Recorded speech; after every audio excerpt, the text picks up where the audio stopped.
오직 하나님만이 구원의 주체가 되십니다. 그래서 구원은 하나님으로부터 시작이 되고 하나님으로 말미암아 모든 것이 진행이 됩니다. 시편 말씀해 보면 3절 8절에 구원은 여호와께 있사오니 주의 복을 주의 백성에게 내리소서 그랬습니다. 구원은 여호와께 있습니다. 시편 118편에도 보면 4절에 여호와는 나의 능력과 찬송이시요 또 나의 구원이 되셨도다 그랬습니다. 그리스도는 우리의 구원이 되십니다. 우리가 이 구원받았다고 하는 것이 얼마나 큰 은혜인 줄 우리가 늘 감사하셔야 됩니다. 왜냐하면 구원이라는 것이 우리의 어떤 결정으로 된 것이 아니라 하나님의 은혜로부터 시작된 것이기 때문에 그렇습니다.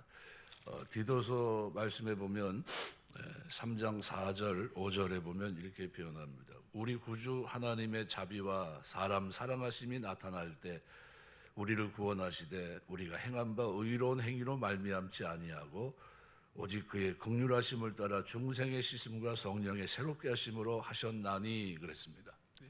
우리 구원이 하나님의 선물이라는 사실을 잊지 마셔야 됩니다.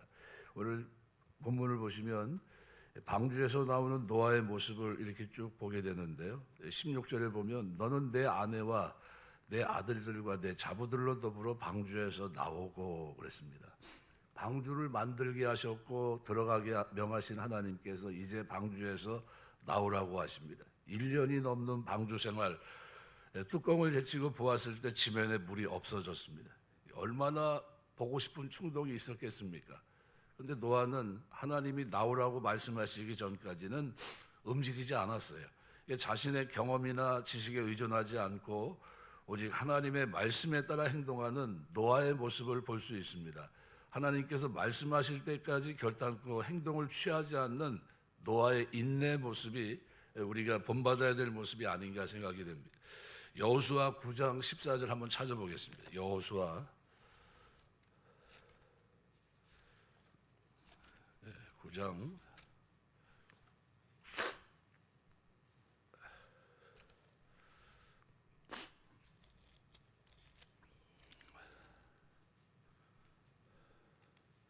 14절 찾으셨으면 같이 읽겠습니다. 무리가 그들의 양식을 취하고는 어떻게 할지를 여호와께 묻지 아니하고 여호수아가 곧 그들과 화친하여 그들을 살리리라 조약을 맺었고 회중 족장들이 그들에게 맹세하였더라. 여호와께 묻지 않았다 이렇게 표현합니다. 우리가 신앙생활하면서 자꾸 기도로 물으셔야 돼요. 하나님 앞에 묻는 게 굉장히 중요합니다.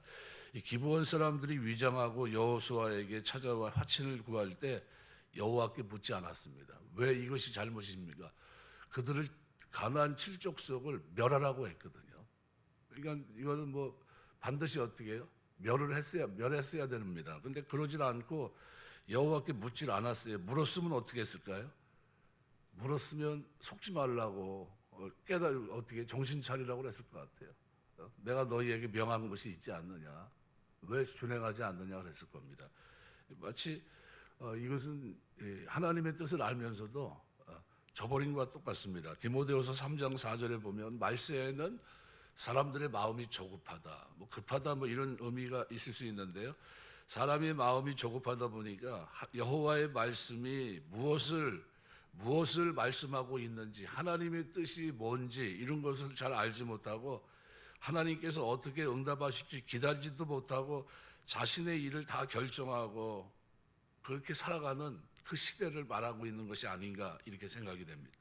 우리는 우리의 행동 속에서 하나님을 인식하고 하나님께서 무엇이라 말씀하실지를 기다리고 하나님의 말씀으로 자신의 규율을 삼고 그러기 위해서 하나님 말씀을 읽어야 됩니다. 자꾸 하나님 말씀을 읽고 묵상하면서 하나님의 뜻을 마음속에 새기고 살아가는 그 삶이 중요합니다. 그래서 결국 노아의 삶을 들여다보면 질서 있는 삶입니다. 질서. 자기 멋대로의 어떤 게 아니라 하나님을 경외하는 노아가 방주에서도 뭐를 드렸다고요? 예배를 드렸고 방주에 나와서도 번제를 드렸고요. 그의 삶에는 항상 어떻게 해요? 하나님과 바른 관계 속에 있는 그 모습이 있습니다. 이 하나님께서 노아에게 어느 날 나갈 것이니 준비하라고 예고하지 않으셨고요. 어느 날 갑자기 그날이 와서 방주에서 나오라고 말씀하셨습니다. 이거 굉장히 의미 있는 모습입니다. 하나님의 말씀 묵시는 정한 때가 있지 그 종말이 속히 예고 없이 이루어집니다. 언젠가 반드시 그것이 이루어지게끔 되어 있습니다. 그래서 하박국 선지자는 하박국 2장 3절에 이렇게 말합니다. 이 묵시는 정한 때가 있나니 그 종말이 속히 이르겠고 결코 거짓되지 아니하리라. 비록 더딜지라도 기다리라. 지체되지 않고 정령 응하리라. 이렇게 얘기합니다. 이게 성도는 고난 중에도 참고 인내하면서 하나님 말씀에 우리의 행보를 굳게 세워나가야 돼요. 말씀을 붙잡고 살아가는 겁니다. 우리 오직 구원의 주차 되시는 주님께서 오라 하시는 그날까지 우리는 어떻게 해요? 그 약속의 말씀을 믿고 인내하면서 질서 있게 그렇게 살아가야 돼요. 하나님이 정한 틀 속에서. 이거 너무 중요한 모습이죠. 고린도전서 말씀에도 보면 14장 말씀에 보면요, 33절에 이렇게 합니다. 하나님은 무질서의 하나님이 아니시오 오직 화평의 하나님이시라.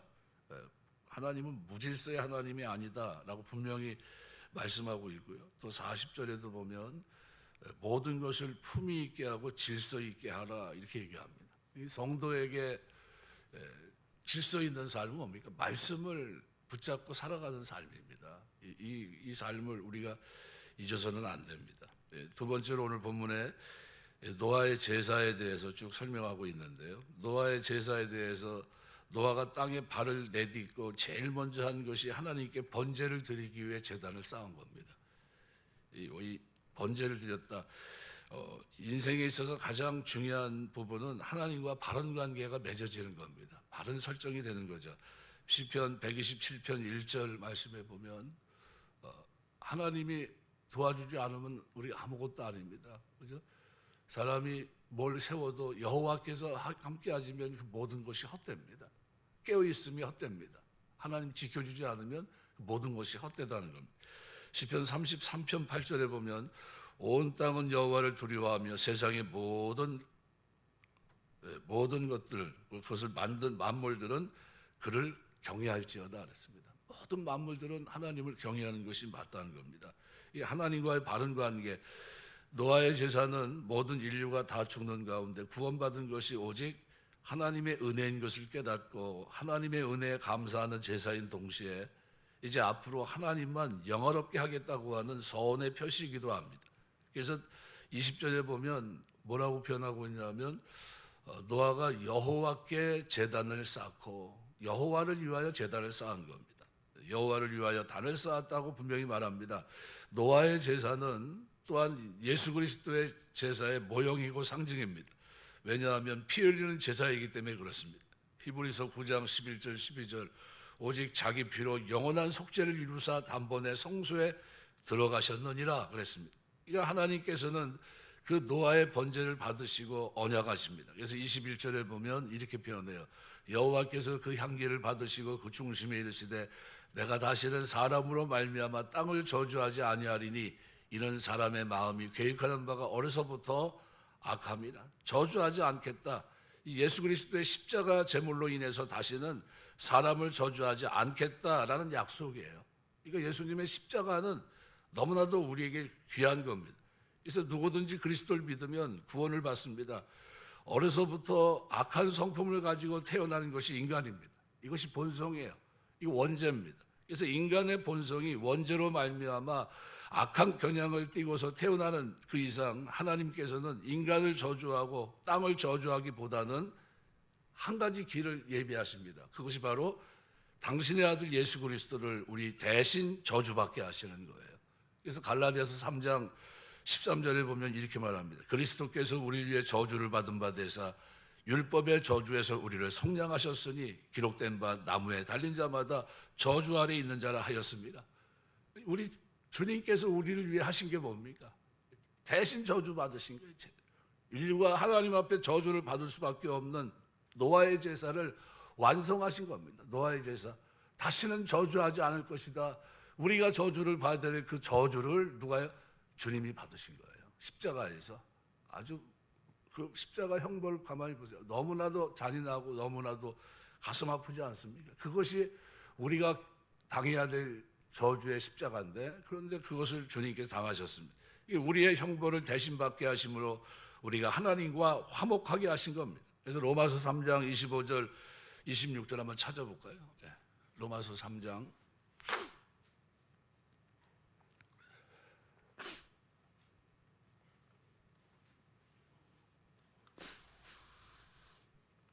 찾으셨으면 같이 읽겠습니다. 이 예수를 하나님이 그의 피로 인하여 믿음으로 말미암는 화목제물로 세우셨으니 이는 하나님께서 길이 참으시는 중에 전에 지은 죄를 간과하심으로 자기의 의로우심을 나타내려 하심이니 곧 이때 자기의 의로우심을 나타내사 자기도 의로우시며 또한 예수 믿는 자를 의롭다 하려 하심이니라.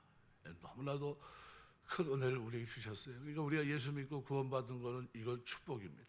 이거보다 더 귀한 일이 없어요. 영원히 산 자가 되었고, 그래서 오늘 22절은 그 놀라운 번제를 받으시고 약속하신 하나님께서 땅에 있을 동안에는 하나님의 섭리 속에서 저주받은 이 세상 속에서 어떻게 해요? 살아갈 수 있도록 하나님께서 붙들어 주십니다. 만물이 그래서 누가 붙들고 있는 겁니까?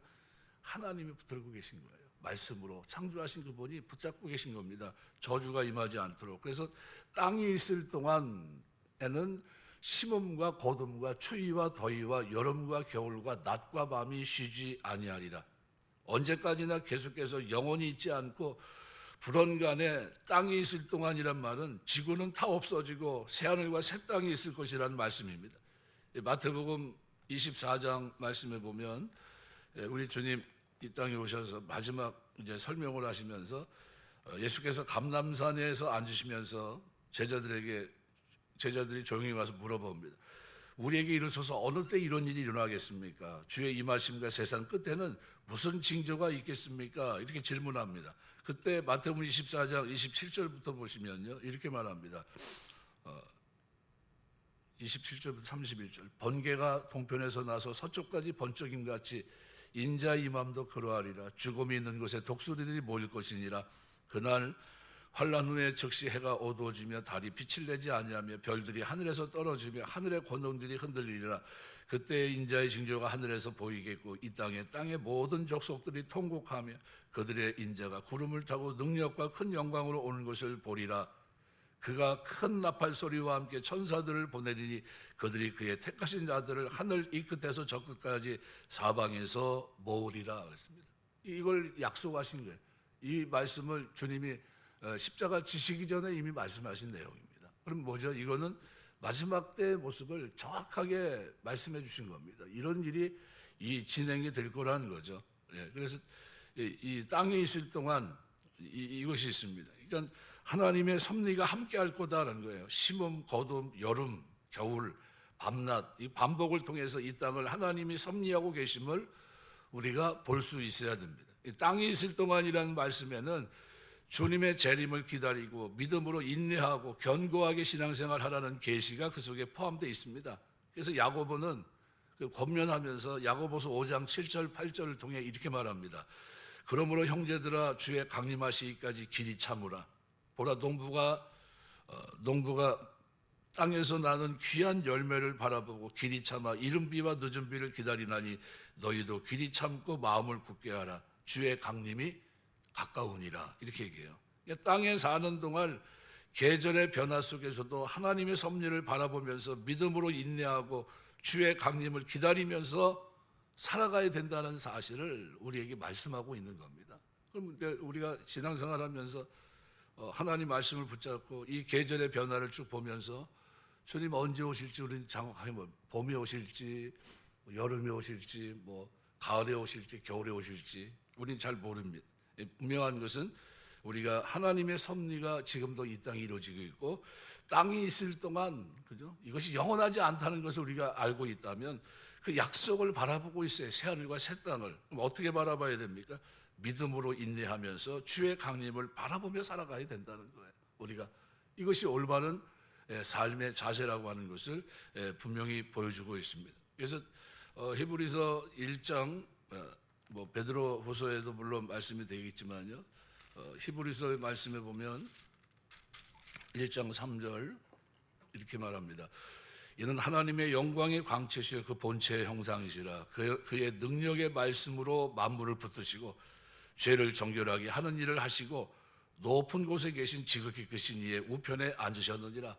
예수님을 소개하면서 그분이 그를 뭐라고 표현합니까? 하나님의 영광의 광채시요 그 본체의 형상이시라. 그의 능력의 말씀으로 만물을 붙드시고, 섭리 가운데 지금 어떻게 해요?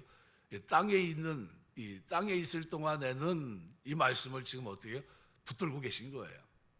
창세 이 땅의 모든 것이 시작되고 끝날 때까지 누가 말씀으로 능력으로 누가 붙잡고 계신 겁니까? 우리 하나님이 붙잡고 계신 겁니다. 이거 끝나는 날이 있습니까? 없습니까? 반드시 있다는 거예요. 그래서 우리가 새 하늘과 새 땅을 바라보는 것은 이것은 온전한 신앙이고요. 이것은 온전한 믿음입니다. 우리가 살아가면서 하나님의 백성으로 살아가는 동안 오늘 본문에 기록한 대로 구원은 오직 하나님으로 말미암아 살아갑니다. 우리에게 질서가 있다면 말씀을 마음속에 품고 그 말씀 앞에 순종하며 살아가는 질서가 있어야 되고요. 인생은 무엇보다도 하나님과 바른 관계 속에 있어야 됩니다. 이 관계, 주와 함께 동행하며 살아가는 이것보다 더 귀한 것이 없습니다. 세상에서 가장 귀한 것이 하나님 앞에 바른 예배를 드린 사람이 됐다는 거예요. 이거보다 큰 축복이 어디 있습니까? 그리고 이 말씀을 보면서 노아의 제사는 뭐에 대한 상징입니까? 예수 그리스도 영원한 제사의 상징이에요.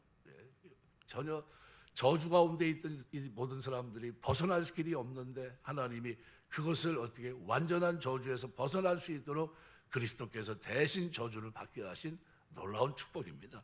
이것이 화목하게 하신 일이고요. 이 일을 통해서 오늘 우리는 땅에 있는 동안 영광의 소망의 완성을, 우리의 영화를 바라보며 이 땅을 살아갑니다. 다시 오실 재림하실 주님입니다. 그죠? 이것을 믿고 우리가 이 땅을 살아가는 이유가 바로 거기 있는 겁니다. 그래서 우리가 살아가면서 하나님의 백성으로 사는 동안 살아계신 하나님 약속을 기다리며 사시고요. 또 때로는 필요할 때 그 이름으로 기도하면서 하나님의 살아계심을 체험하며 누리며 살게 되시길 주의 이름으로 축원합니다. 기도하겠습니다.